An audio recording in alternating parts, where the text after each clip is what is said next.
कभी डॉन और माफिया रहे अतीक अहमद की हत्या के बाद और उसके भाई की हत्या के बाद अब प्रयागराज में हालात सही होते हुए नजर आ रहे हैं। हालांकि जब जब अतीक अहमद का काला अतीत सामने आता है तो अपने साथ कई सारे राज लेकर आता है और जब इन राज से पर्दा उठता है तो पता लगता है कि उसने कैसे अपना साम्राज्य बनाया था। करोड़ों की प्रॉपर्टी बनाई थी, गरीब लोगों को डरा कर धमका कर उसने कौड़ियों के भाव उनकी जमीनें अपने नाम करवा ली थी। लेकिन अब जब वो नहीं है तो उसका साम्राज्य बिखर चुका है और कई ऐसी संपत्तियां हैं जिनको वापस उन गरीब लोगों तक पहुंचाया जा रहा है जिनसे अतीक अहमद ने उन्हें हड़प लिया था।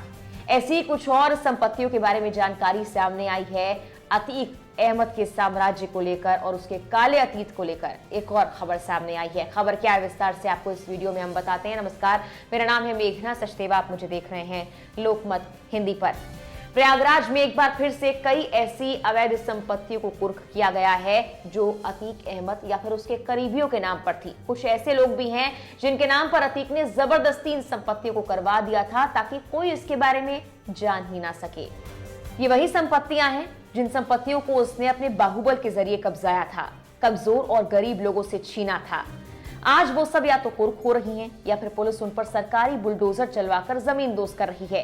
ताजा मामला है उसके द्वारा कब्जाई गई 16 अवैध संपत्तियों से जुड़ा, जिन्हें प्रयागराज पुलिस ने सोमवार को कुर्क कर दिया।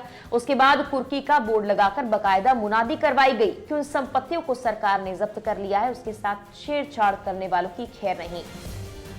सोमवार 6 नवंबर को प्रयागराज पुलिस कमिश्नरेट ने एयरपोर्ट थाना क्षेत्र के कठुला गौसपुर में माफिया अतीक अहमद की 20 बीघा जमीन गैंगस्टर एक्ट के तहत कुर्क कर दी।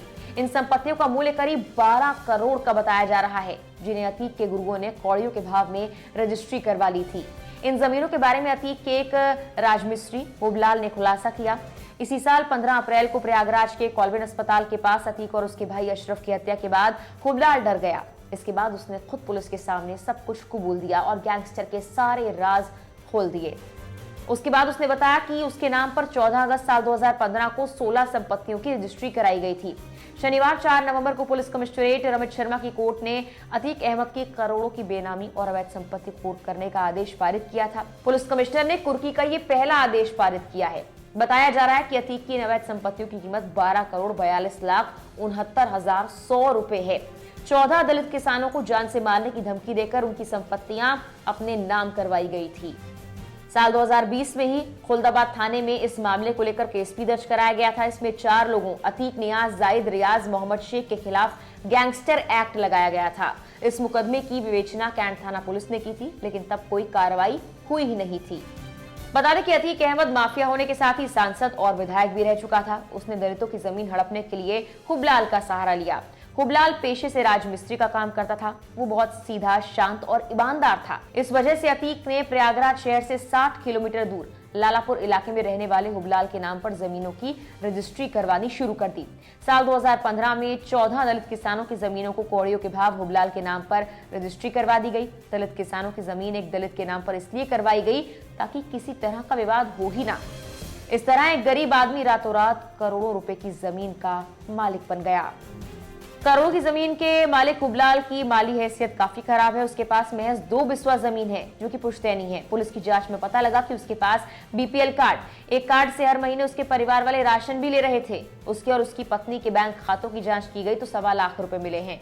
ऐसे में साफ होता है कि वो इतनी बड़ी जमीन की खरीद फरोख्त कर ही नहीं सकता था।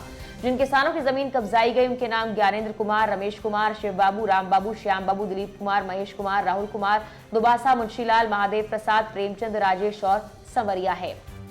एसीपी धूमनगंज वरुण कुमार के मुताबिक माफिया अतीक अहमद की अन्य अवैध और बेनामी संपत्तियों की जांच भी की जा रही है। बहुत जल्दी नोएडा समेत दूसरे शहरों की अवैध और बेनामी संपत्तियों के खिलाफ भी एक्शन लिया जाएगा।